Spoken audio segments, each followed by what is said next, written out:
Hello, it's Carla from Creative Love Affair, and I'm here today for the Emerald Creek website and blog, and our theme this month is In the Night. So I have created a little tutorial here to show you how I've made a spooky tag using Emerald Creek powders, stamps, and even some of the gemstones. So I'm starting off with a Tim Holtz etc. tag. It's made of a very thick material, and then we've got some Southern Ridge wood chipboard pieces, and we've got some paper artsy paints by Seth Apter, and I'm just sponging on these beautiful paints. They go on so easily and beautifully, and really love the vibrancy. The orange is a translucent color and the green is an opaque, and you can see just how nicely they blend on there. Now I'm using some of the steel gray, and I just grabbed a sponge and I'm sponging on through a stencil just a few dots in a few different places just to add some interest and start creating some layers on this tag. This is one of the chipboard pieces from Southern Ridge in the Halloween set, and they have laser cut chipboard and wood veneer and stencils in their shop, and so they just really coordinate nicely with the Emerald Creek products. So I'm just brushing on the paint. The paint goes on very nicely, and just adding some detail, some spooky detail to this sentiment here. Now I've grabbed the buff, which is more of an ivory paint, and I'm painting these little ghosts and their cute little faces. And this is just going to provide a really cool element to the tag, and I'm going to do some more layers on it. Now I've grabbed another stencil and just some of that white, and I'm just adding some more layers again onto the tag. So I think, you just need to have fun when you're creating and see where it goes. I have the Magical Mysteries embossing powders, which are some new ones in the Emerald Creek shop. They are so beautiful. There is some amazing glitter, which you can see here, and it really sticks well. I ended up putting 2 layers on, so putting the Versamark pad in between each layer of glitter or embossing powder, and heat set it there.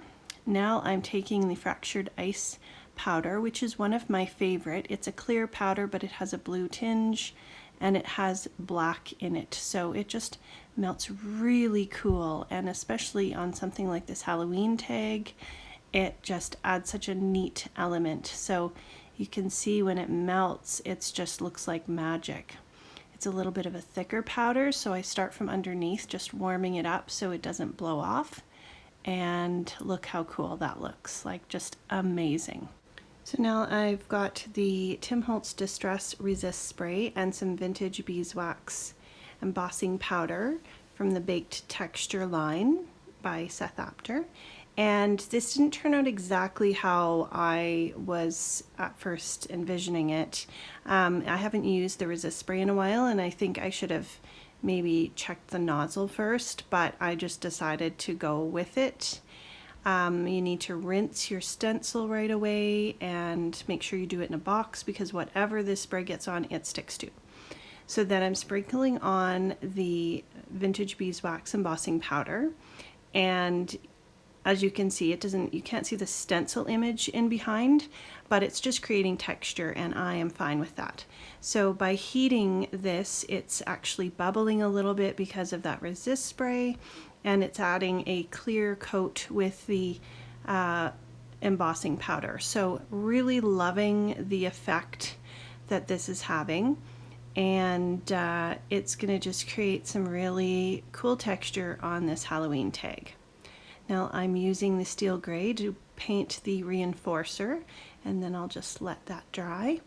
I grabbed some Tattered Angels mists in golden lime and some iron, and then I add some green and some orange, and really I'm just layering. I'm just creating interest and layers. And after I move that, you can see there's some overspray, and I'm just using a piece of white cardstock to kind of sop up the background, add a little bit of water, and I'm just creating a background paper. I like to do this when I have extra mist on my craft mat, just so I don't waste anything, and you can see what a cool effect it gives on the paper. So I'm just drying it here a little bit and then giving my tag a quick dry. You can see how cool all those layers have come together to create just a really neat textured effect. I'm just taking a baby wipe and wiping off some of the embossed resist areas. Then I've got this really cool skull stamp from the Emerald Creek shop. It is so detailed, it's just beautiful. I've used it on a few projects. And then this little guy is Webster the spider, and I've stamped those on that background paper. So, and here I've stamped it on the reinforcer, which I think looks really cool. Now I'm just taking the scissors and doing some fussy cutting on those stamped images. And you can see what a neat effect that gives with that background paper and the details on the stamp. So here is another stamp from the Emerald Creek shop, and this guy is kind of hanging out with a sexy pose. So I thought he would look great on the tag, and we could kind of alter him to be a little spooky. So I've grabbed some Memento ink, and I'm just inking up my paper twice with my stamp press, and I'm going to do some paper piecing for his outfit. So I'm using some Lawn Fawn paper, and I just layer the paper behind the area. So this is going to be the vest that I'm going to cut out. Then the green part will be his shirt in the background, and then we're going to do his pants with a little bit of plaid. So after, we're going to work on some shading, and you can see that I cut out the pants and the vest, and I've got just a warm gray marker, and I'm just adding it. The stamp is great because it has the shaded areas already marked in, and so you can just kind of follow along those areas, add a little bit where you want it to be with some gray, and really that's all you need to do. You can color this in, of course, or really like the look of paper piecing because it just looks like you're actually using the fabric. So for the paper piecing, you just cut out the exact area that you want. So I want his sleeve, and I just cut that right on the line. And I'm just moving my paper more so than moving the scissors. And you can see how cool it is when you layer that on.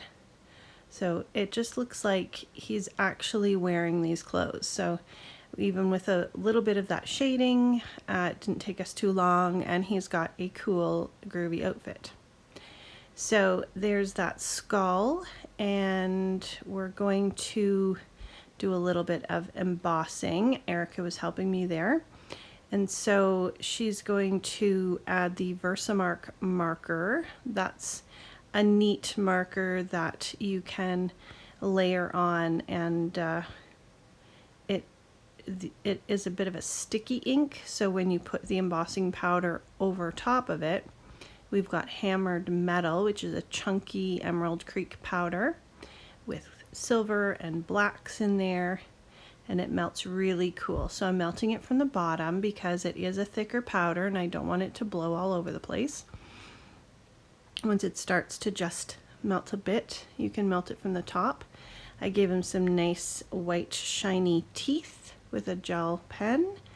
And for our spider and the web, I'm adding some more fractured ice just by using the Versamark ink all over and adding that powder on top.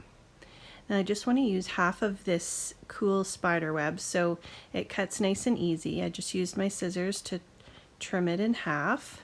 I'm adding some fuzzy yarn to the top of the tag, and then I'm using a glue gun because that tag is quite textured, and I just wanted to make sure everything stuck on there.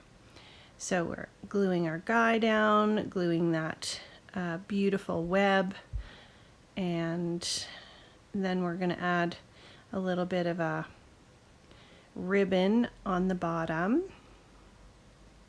And you can see I'm just kind of not taking too much time to do this, but just layering the pieces and having fun with it.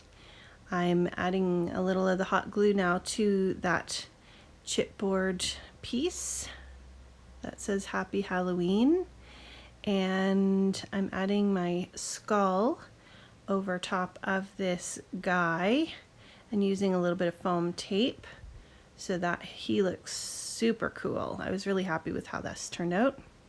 The spider with the web is going on, so because I'm gluing it on top of the chipboard with the dimension, I added a little foam dot under the spider. Then I grabbed some multi-matte medium and the gemstones, which you can get from the Emerald Creek shop, and this kind is pyrite.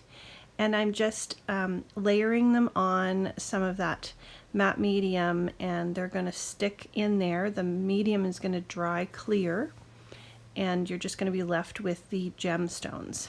So I grabbed a sticker from the Tim Holtz Chit Chat Occasions sticker book that says Best Costume Ever, and I popped that on. I've grabbed a star from a Simple Stories Halloween collection, and then the stars and the moon sequins are from Spiegel Mom Scraps. So they're just going to add a little bit of interest in the background, and he's going to have a few sequins for his buttons as well that coordinate, of course, with his outfit because he's a cool skeleton. So there you go. That's a look at the finished tag. I hope this has given you some ideas, and be sure to hop on over to the Emerald Creek shop, see what catches your eye. You can find close-ups and all the details and links to supplies on the Emerald Creek blog, and we would love for you to join us for our In the Night challenge. Thanks so much for stopping by.